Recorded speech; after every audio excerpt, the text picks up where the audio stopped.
Hello, hello. Welcome back to Let's Talk H.P. Lovecraft. If you've not done so already, please subscribe to our channel.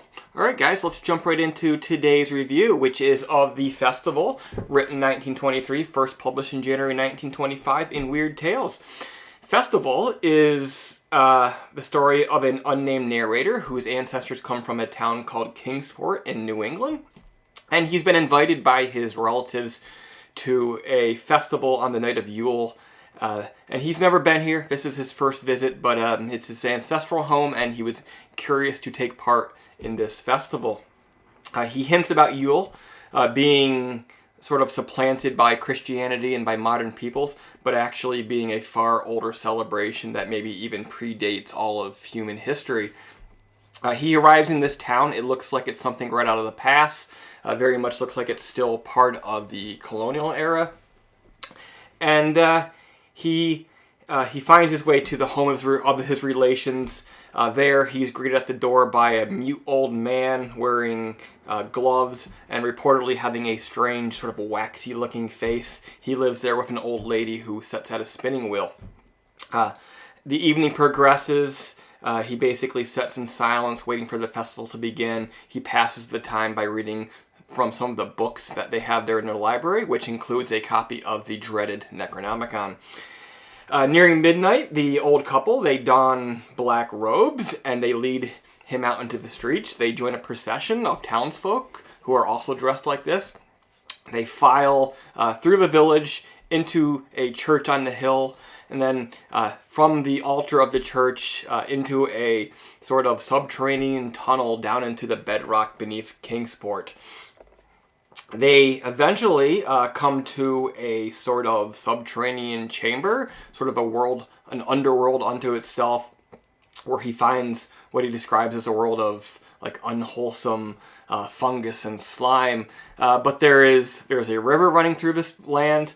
There is a strange squat-looking creature playing a flute, and he uses the flute to call in a flock of strange winged aquatic creatures. The festival goers begin to hop on these creatures and ride them off into the distance towards sort of the innermost chamber of this secret rite. And the old man, he instructs the narrator to hop on one of these creatures and come with us to see what we're here to show you.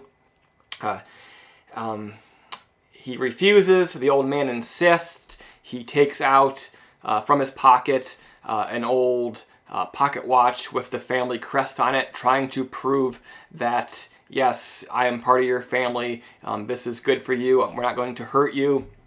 The narrator recognizes the watch as having been buried with his own great-great-great-grandfather, which the implication here is that the old man with the waxy face that looks like a mask actually maybe is his great-great-great-grandfather, and maybe it is a mask. Maybe his face has disintegrated with time. But he refuses to join them. He's too scared. He sort of casts himself into the water against the horror of it all, and then he knows no more until he wakes up in a hospital, having apparently washed up on the seashore. And that's that. That is a very standard H.P. Lovecraft ending. And I think as far as this story goes, that is the only weak element here. It is it's one of those waking up, one of those nobody believes me, one of those I can't tell you because you wouldn't believe me if I did. You'll think I'm crazy.